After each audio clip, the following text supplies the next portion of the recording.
Hey there. Hello, how do you do? My name is Harry Wetzel. Thanks for coming. It's the 80s, darling.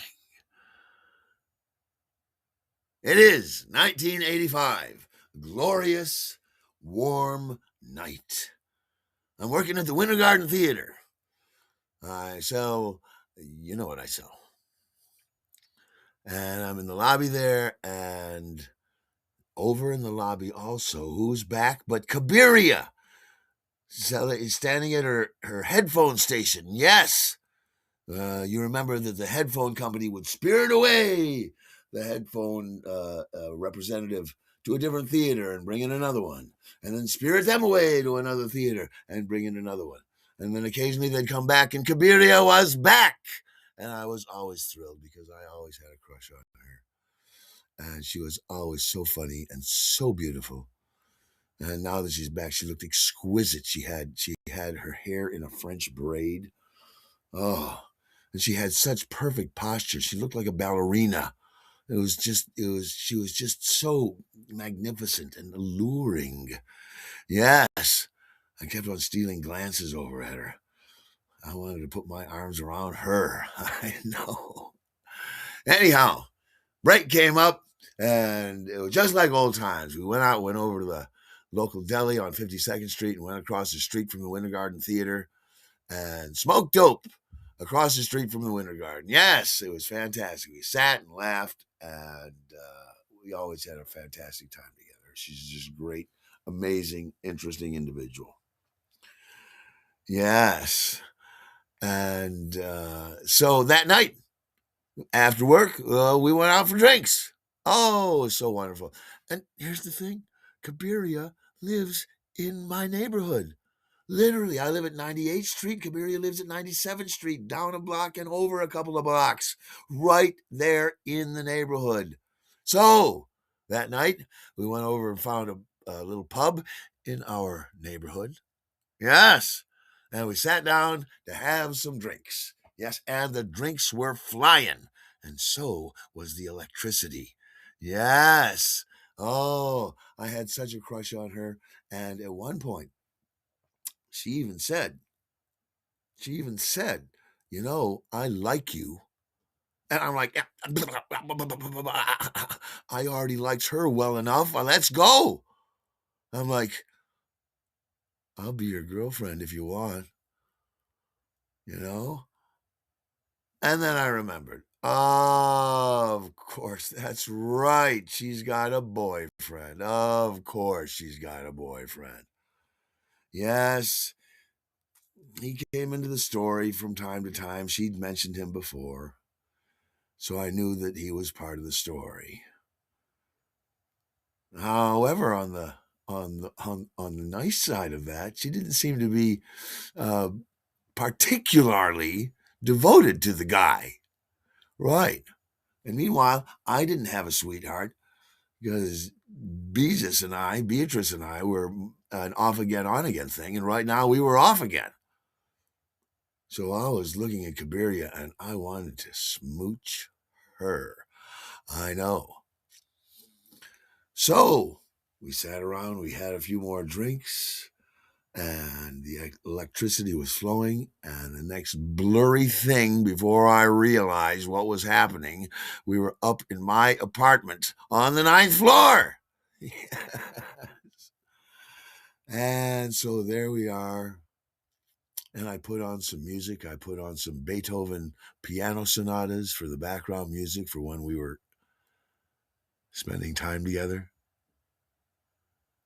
And yeah, it turned out to be a not particularly good night of physical intimacy. Turned out to be a night of bad sex. Yes. Yes, we were both too drunk for that to come true. And nothing kills the mood. Even if you're already both naked, nothing kills the mood like one of you, her, sprinting from the bedroom to the bathroom to regurgitate. Oh, I know. And then everybody's disappointed. I know. I should have been a little bit more thoughtful in my choosing of the background music because I did pick out the Pathetique piano sonata as one of the background pieces, and it did turn out to be pathetic. Yeah, I know. So, well, thank heavens it didn't crash and burn our relationship.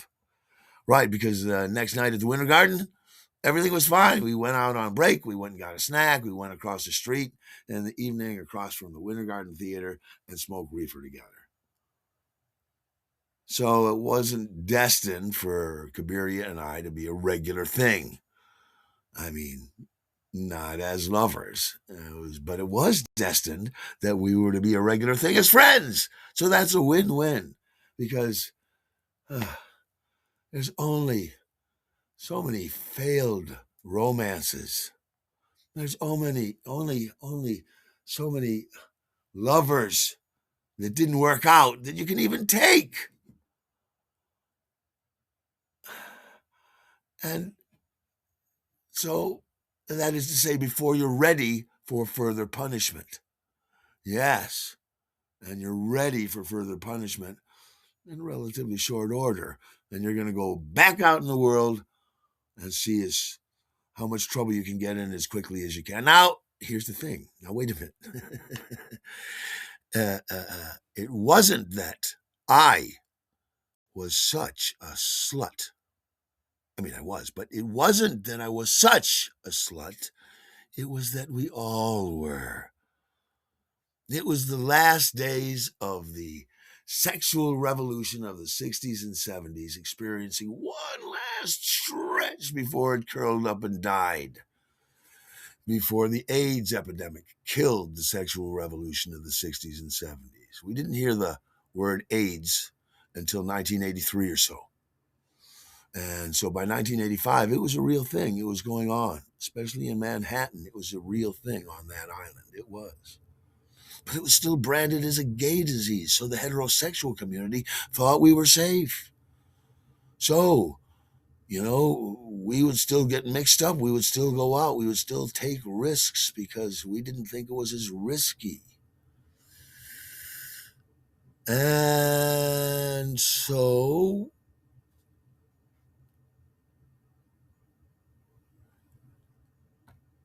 it was the death throes of the sexual revolution.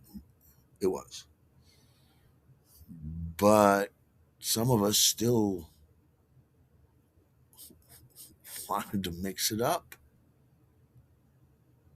So one night,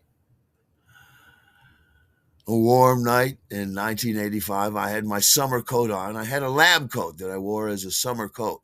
I needed a coat. I needed my jacket, but I couldn't wear a sport coat on a hot day like this. So I had this white cloth, cotton, linen sort of coat that was long. It was a lab coat. It was fantastic. My summer coat.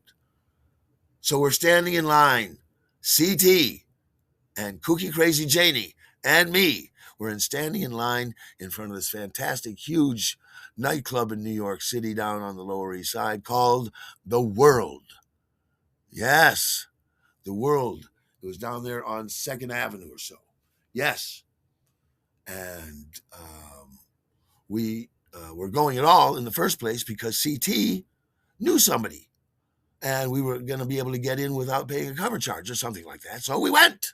Hooray! And whenever we did go someplace, well, not whenever, but much of the time when we go someplace with Kooky Crazy Janie, she would abandon us. She would. And hook up with some random guy and see you guys later. Bye, bye, bye. And off she'd go. And we were like, dear, be careful. She called us her maiden uncles. We were just watching out for her. We didn't want our little niece to wind up getting murdered or something. And this is Manhattan. This is a legitimate fear. Anyhow, so there's one particular night that we're standing in line for the world, and we get in without paying a cover charge. That place is hopping. We get in there, and the band is playing, and it's just pandemonium everywhere. It's fantastic. And so we went in, we got a couple of drinks, and we rushed up to the balcony so we could oversee the entire world nightclub. Yes. And there was, he got a huge chandelier in the middle of the floor, apparently a 2-ton chandelier. And and there we were overseeing the whole business. Anyhow, there's a band on stage, and it was 3 young guys. And we're like, who is this? And they say, they're not famous or anything yet. It was this young group called the Beastie Boys. And they were yelling and screaming and ranting and raving and throwing the microphones down and taking their beers and shaking it up and squirting at each other. And it was just, it was crazy. It was. And they had such energy. It was unbelievable. And this was going on for 20 minutes, 40 minutes, an hour, and they're still keeping it up. And we're like, who are these guys again? And so we're sucked into the show, just watching their energy, ranting and raving. How must their throats feel after all that screaming? And it was just amazing, the energy. And the place was covered with beer, and they threw down the microphone. I go, how does that thing survive? And it was just an amazing show. By the end of the show, the dance floor was crowded with people watching. Nobody was really dancing. They were just watching this overwhelming amount of energy, like a tidal wave from that stage into the auditorium. Fantastic. It was a great concert. No fooling. Yes, it was. So anyhow, after that, after the Beastie Boys had finished their concert, then they just brought out a regular DJ. Right. And he played some. He was a pretty good DJ. He played some pretty good songs, and I was energized by the Beastie Boys. I wanted to get out there and hit the dance floor, and I was waiting for the right moment between not dancing and dancing to happen. You know, it's very important and a little bit tricky, but I needed the right amount of alcohol and the right piece of music to grab me by the liver and yank me out there. Yes. Well, eventually it came true. He put on the Talking Heads, and She Was. Yes. Always a favorite song of mine. And so I sprinted down the steps and onto the dance floor, and I'm dancing around there in my summer coat, and I'm doing the flying puppet. Yes, because I'm using the long coat like wings, and I'm doing a little bit of the broken puppet, a little bit of the flying puppet, and I'm out there and I'm having this fantastic time out there. I was exhausted by the end of the song, but I was still energized and ready to go. All right. Next song comes up. It's She's a Maniac, Maniac, Maniac, right? And that's a frenetic song. So I'm doing some freeform stuff and the broken puppet, of course. And as I'm dancing, lo and behold, but a beautiful young woman comes up and starts dancing with me. She is an archetype of beauty. She's got this head of red hair that cascades down to her shoulders, and she's wearing a shoulderless gown. She looks like Rita Hayworth in the movie Gilda. Oh, she was just incredibly beautiful. She's got this creamy complexion and freckles and these huge green eyes. So she was actually better than watching Gilda because she was in color. Yes. Anyhow, she's dancing with me intentionally. She didn't come up and dance with me because she thought I was somebody else. She was dancing with me. I know.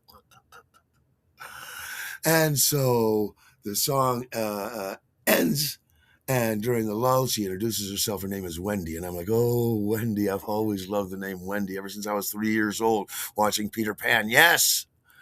And so the next song starts, and it was Karma Chameleon by the Culture Club. And so we both did it jumped right into a dancity dance thing. We were connecting with each other, and it was just flowing like water. It was fantastic. We had this fantastic dance, and at one point I put my arm around her and I was waltzing with her. Yes. And she leaned her head back and she said, "Oh, you are blowing me away." I took that as a good sign.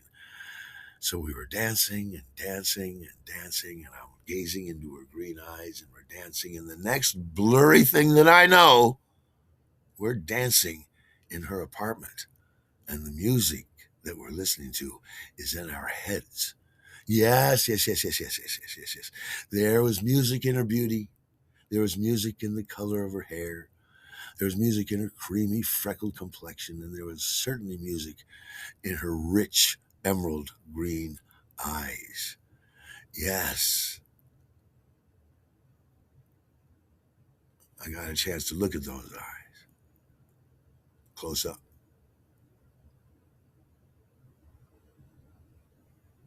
Next thing we knew, it was morning. Morning came all too soon, and the phone was ringing all too loudly. Yes. Lenny got up and answered the phone, and it was her mother. Apparently, she and her mother had a phone conversation just about every morning when she was getting ready for work. And so it was so cute to watch her hover around the apartment, putting on articles of clothing from nothing to just her undergarmentry and trying to pretend that everything was normal and that there wasn't a naked stranger in her bed at this very moment. She didn't want mom to think that anything out of the ordinary was going on. So they chatted it up for a while. I sat up on the edge of the bed, just watching her. And she came over and sat down next to me after the phone conversation was finally over.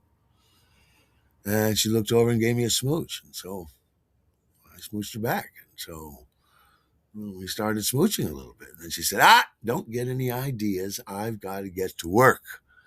So we both finished getting dressed and everything. And she said, "Oh, fuck. I didn't even have a chance to have my coffee." And she says, "Look, my mother's going to be here in 5 minutes." And I'm like, "What? I got to get out of here now." And she said, "No, don't worry. If she was really coming, we'd both have to be out of here right now." Anyhow, so we walked down the 3 flights to the dank, chilly, gray Manhattan morning that it was. Yes. And we stood there in front of her apartment building, sort of gazing at each other. So we hugged, and I said, "It was nice meeting you." She says, "It was nice meeting you too." I said,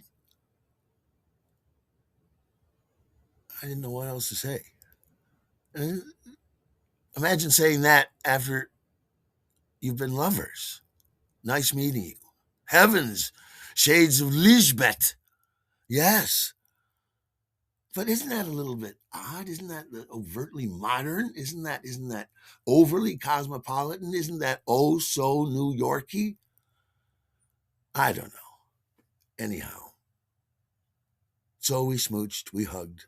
I kissed her hand, and with that very same hand, she turned and hailed a cabbie who was there in almost no time at all.